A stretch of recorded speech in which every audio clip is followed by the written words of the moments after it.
Hey guys and girls, my name is Alan and welcome to today's video. So, as promised, well, not really promised, but I said I was going to do a video explaining about Apex missions and strike teams in a previous video, probably one of my pack opening videos. I forget, I've done so many these days. But basically, yeah, it's a feature that I guess you could ignore it, but it's beneficial to not ignore it, to take part, to do it. And it requires very little effort, and the rewards, I mean, it rewards you for doing very little amount of work, so there's no reason why you shouldn't really take part. Now, strike teams are basically the tie-in between the multiplayer and the campaign. So when you're on the Tempest, or when you're at the Ark or whatever, you can visit a console, and one of the options will be to send out strike teams. Now, the strike team, I mean, as highlighted on the menu here, and I'll go into it to show you, you get a similar list to what you see here. So it's a list of missions, and basically there's two types. So there's a standard strike team mission, which doesn't have the orange chevron next to it, and then you've got the Apex mission, and these do have the chevrons next to it. Now, the difference between a standard mission, so if I just pick this one for example, and an Apex mission, as you can see, the standard mission you can only choose to send out a strike team. You can't do it yourself. However, the Apex mission, you have the option to either send a strike team or complete the mission in multiplayer. Now, completing the mission in multiplayer, it's not like a story mission or anything like that. Basically, they just pick you a map, they pick you an enemy, and they put a few random like curveballs in there. So one of the missions we had previously was when you went down, you were insta-dead. You couldn't get revived, you couldn't self-revive, which was obviously very annoying and very hard. Another one was all weapons did less damage, but assault rifles did more damage. Just stuff like that. And so basically, if you're confident enough, then by all means you should do it yourself, because I mean, you get one match out of the way, you get your reward, that's it, done and dusted, that's your Apex mission done. Or you can choose to send your team. I believe that basically when you choose to do it by yourself in multiplayer, you can't then later change your mind and send out a team. At least when I've tried to do that, it doesn't work. So basically I tried to do a mission, didn't go so well, I gave up on it, I tried to send a team, and it just wouldn't happen. The game kept crashing on me, and the same with the app as well. And yeah, that's probably a good thing to mention. You can control all of this as well from the Apex HQ app, which is available for Android and iOS. I don't know if there's a website that you can do it from instead. I would prefer a website. I don't really like the app that much. I hate looking at things on a small screen. At the moment it's just an app, so you can access this stuff from the app as well. And you just log in with your EA account, and then it'll take you to a similar sort of screen, and basically you can choose to send out a strike team. Okay, so I'm going to stop talking about the app now, because everything covered in the app is covered in the game, so it's kind of pointless talking about it twice. But basically, if let's say you choose to send out a strike team, so you pick one of these missions, and as you can see, you know what, let's start from the beginning. Alright, when you first start, they give you a single strike team. Currently my strike team is at level 9, but yours will be at level 1 obviously when you start. And if the strike team successfully completes a mission, they will get XP, and eventually they'll rank up. So mine's level 9, so they've done quite a few missions, have succeeded a few times, and potentially you could pick up what we call a positive trait, and those are listed on the right hand side. So they've picked up daring and fearless. They did fail a mission, and conversely, if they fail a mission, they could potentially pick up a negative trait, and in this case they did fail one mission and they picked up careless as a trait, and I'll explain this a bit more in a second. But basically these could have an impact on future missions, so it's great if they pick up a positive one, kind of sucks if they pick up a negative one, but you can't really control it. And as I said, it all depends on whether they succeed or fail. If they succeed, they won't pick up a negative one obviously, and if they fail, then they'll never pick up a positive one, because it's just not how it works. Obviously if they succeed, then you get the reward. So you get either the loot box. Bearing in mind, all your rewards from doing these strike missions and Apex missions mainly rewards you in the campaign. I mean, for the multiplayer you do get, you know, some stuff as well, namely mission funds. And again, I'll talk about this in a minute. But you unlock mostly stuff that will benefit you in the campaign. So for example, this mission here, if you look on the right hand side, you get 5 mission funds if you complete it, which you can use in multiplayer. But for the single player campaign, you get a gold credit loot box and a gold material box. Just like multiplayer, there are difficulty levels. So this is a bronze mission, this one's a gold mission, and that's a silver mission. Currently no higher or lower difficulties than that, and obviously your rewards are according, so you get silver mission, you get silver reward, bronze, blah blah blah blah blah blah. Right, I think that's everything. In fact, no, if I show you, so these are the rewards. As you can see, I've got a nice little pile of them waiting to be unopened in single player. So those are the single player rewards, right, as it says there. So in terms of the multiplayer rewards, as you can see, you do get mission funds. Mission funds are in the top right hand side of the screen, and basically they allow you to buy certain items from the multiplayer store. Now these items, if I just bring it up here, are featured in this list. Now these will rotate. These items won't stay indefinitely. I don't know what the time frame is. It would be good if they put it on the screen, but apparently it's 2 weeks or thereabouts. So as you can see, even if you don't think you might need it now, the item I mean, you should just browse it every once in a while to see if there's anything good, because prior to this one, you might have seen it in my pack opening video, there was a gold, which is rare, equipment item. And equipment items can only be bought from this store, so you can't get them from packs, again, as I said in that video. So obviously I wanted to save up my funds and I bought it, and now it's out the list, and all that's left now is stuff that I don't really care about. Well, there's just this top one, which may be worth investing in, but you have to consider whether you actually bring it along with you in battle. Like, for example, I'd never give up that shield one in place of this one, just because this is not as useful as the shield.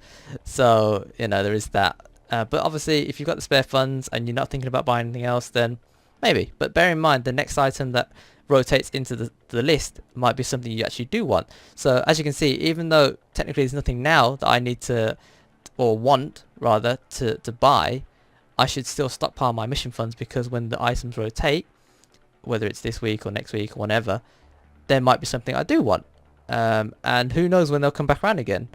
It could be quite frequent, or it might be next year, who knows. So this is why it's important to at least consider sending out a strike team. You literally just have to press a button and okay it. It's not you have to do a lot. Apex missions, obviously you can choose to play multiplayer, and if you're good at multiplayer and you enjoy multiplayer, then yes, I would advise doing it in multiplayer, because at least then you can guarantee to, well, I mean, it depends who you're playing with, but I would rather put fate in my own hands rather than, you know, put it up to the AI to decide whether they succeed or not. This leads us nicely onto the next point. So if you go into a mission, as you can see, if I were to select this team now, even though they're level 9, which is, yeah, sort of midway, I think it goes to level 20 as a max, they've only got 8% chance of succeeding in this mission, which is not very high, so I'm not going to bother sending them out because the chances are they'll fail. I mean, they could succeed, but 8% is not a high percentage at all. And as you can see at the bottom underneath the percentage chance, it says time required 5.75 hours. So basically your team will be preoccupied for the duration of that time. So even if another mission comes up and you don't have a spare team, you can actually buy more teams with the mission funds, as you can see there. I think you can have, well, you can have up to 6 teams, as you can see, and you can actually disband teams as well. So let's say your team has failed too many times, it picks up too many negative traits, you can actually disband that team, retire them, and basically start afresh. Which, I mean, I don't know how often you'll be doing that, because I've sent this team on quite a few missions and they've only hit just level 9, so I don't know if I don't know if I could be bothered to start with another team when I've got one that's really pretty high level. But that, again, that's personal preference, and who knows with the longevity of the game, right? So as you can see, this is a bronze level mission. They're quite high up, so they've got a 90% chance, and because it's an easy mission, it only takes 1.96 hours to complete, so they'll only be tied up for 2 hours. This mission list updates quite regularly. I don't know how often it is. It might be once every 24 hours or something like that. But as you can see, each mission has a expiry time. So once it's expired, it's gone, and it gets replaced with something else. Generally, from what I've seen, it's a couple of bronze missions, it's a couple of silver missions, and a couple of gold missions. They can vary. It's not always that, and it's not always 6 missions. Sometimes it's more, sometimes it's less. Depends on how many you do. So obviously, I would send out your strike teams, do the bronze missions, nice and easy. If you ever see an Apex mission, and for example, this one's bronze, so I could do this one, no bother. But then you've got other ones which are gold, and so if you don't think you can do it yourself, consider sending out the team. Because, yeah, I mean, yeah, they might fail, but at the end of the day, you know, if you're not going to do it yourself, then you've got nothing to lose. However, as I said, you might pick up a negative trait, so just bear that in mind. So even though they've got a chance of succeeding, if it outweighs, or if you don't think it's worth the risk, then just let it go, because it's not worth. I don't think it's worth picking up a negative trait, but that's just me. Alright, so I think I've explained everything on this page.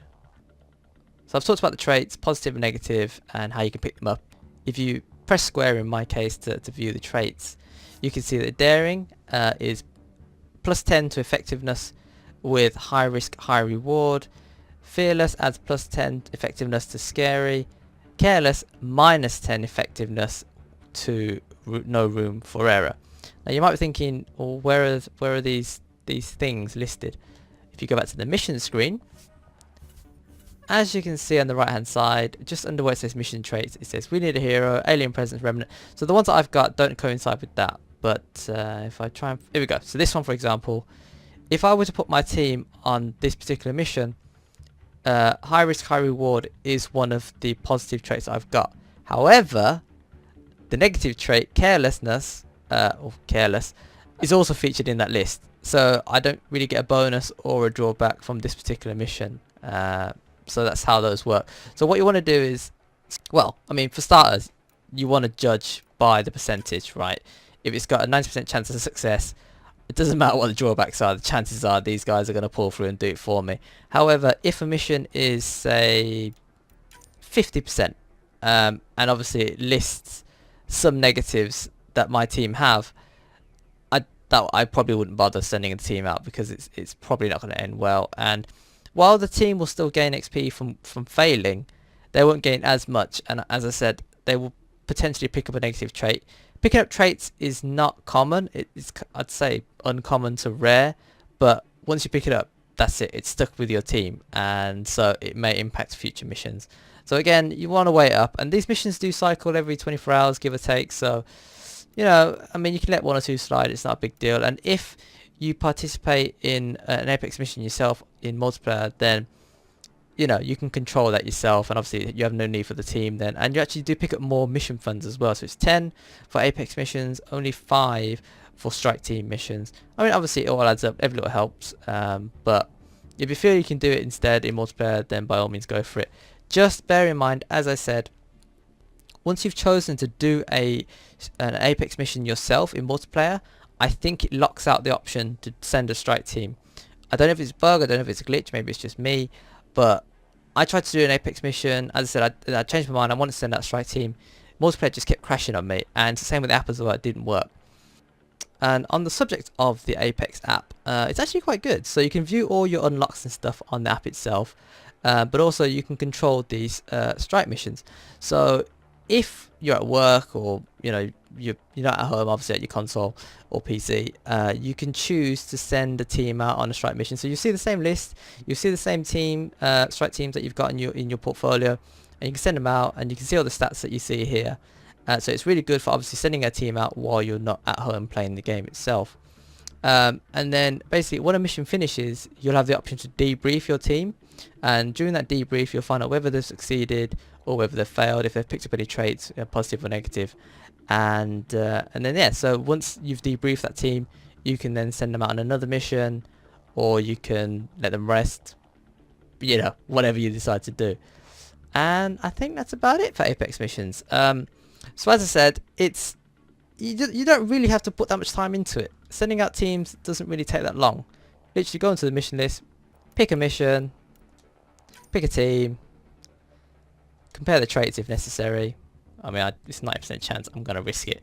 And then you start the mission, and that's it. And it comes up with that. And as you can see, there's a little countdown timer. So I'll be able to debrief this team in about 2 hours time, find out whether they've failed or succeeded, and then potentially pick up my rewards. And that's it. And the rewards go straight into the list. And once you're in the campaign, you can, well, as long as you're connected online, you can then access these rewards. And, you know, it's just a nice little touch. You don't have to, I mean, obviously you don't have to do anything. If the team fails, you get nothing. But if you hadn't sent the team out anyway, you wouldn't have got anything anyway. So nothing gained, nothing lost. And so yeah, I'd definitely consider sending out a team, especially for the easy ones. Bronze bronze, and eventually you'll rank them up to the point where they can tackle silver.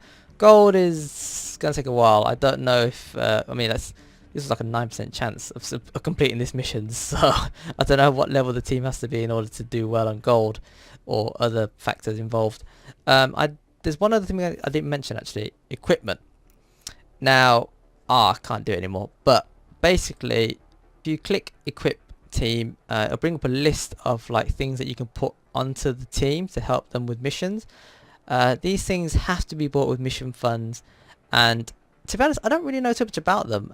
Some of them are quite expensive, and there are different levels of equipment, and I guess if you buy a high level equipment item, you can then help the team succeed on harder missions. But I don't know, I'd probably rather just save up my mission funds for more teams, you know, or better yet, just save them up for stuff in the store, but that's just me. Okay, so I think that's everything about Apex missions and strike teams. Hopefully I've been able to explain that succinctly. I do like to waffle, as you probably well know if you watch this channel quite often, but you know, I like to be detailed, so hopefully you know all the information you need to know now. Send out your teams, you got nothing to lose, well, unless you get really cocky and send them on a gold mission, and obviously they're not ready for gold. So yeah, send out your teams, do Apex missions if you enjoy multiplayer. I mean, you'll probably end up playing them anyway, because some people can... Oh, actually, yes, that is a good point. Right, so let's say I wanted to do this mission here. Once you select it, and I want to do it in multiplayer, let's just say tap X. That's what I did.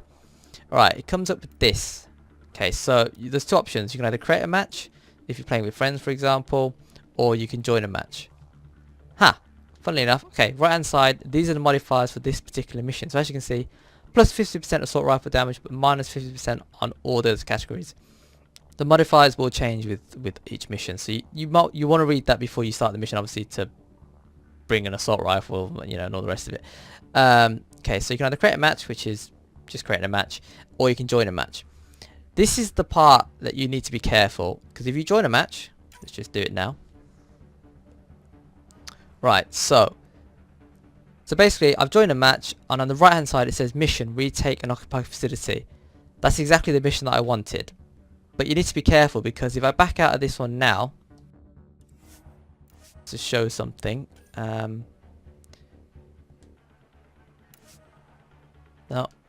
damn it. Anyway, the point I'm trying to make is when you go onto that find a match screen, and then you actually join a lobby, you need to double check that the mission is actually the one that you're planning to do. Sometimes it will just put you into a lobby with similar parameters, so it'll be mission, custom match, and then it'll be the same map, same enemy, same difficulty, but it's not actually titled the mission. So you need to double check that the mission is actually titled on the screen. If it's not titled on the screen, you complete the match, but you won't get any rewards, because you haven't technically done the mission. You've just done a multiplayer match with the same parameters.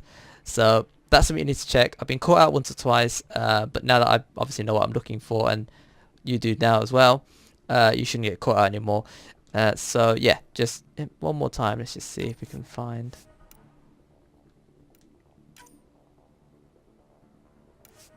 No. Wow, okay, that's crazy. Right, I think that is everything about strike teams, Apex missions. I've covered the lobby, I've covered the rewards, I've covered the teams. Of course, let me know in the comment section below if I have missed anything out, and I'll make a note of it or pin a comment or whatever. But yeah, so hopefully now you know a bit more about it and you'll take part, or maybe you'll just send out your strike teams more often. As I said, it's just something to do, you know, as a background thing. You don't have to concentrate on it or anything. I mean, most of my mission funds were gained just by sending out that one strike team I had, so it doesn't require a lot of effort, and it does help you in the long run. Even if there's something you don't want to buy now in the store, just think about the next rotation. There might very well be something really good, and if you run out of time before you can earn the necessary mission funds to get it, you'll be kicking yourself, you know. So yeah, as always, if you enjoy the content, consider tapping that like button. I really do appreciate it. And until next time, thanks for watching, thanks for listening, take care, and I will see you later.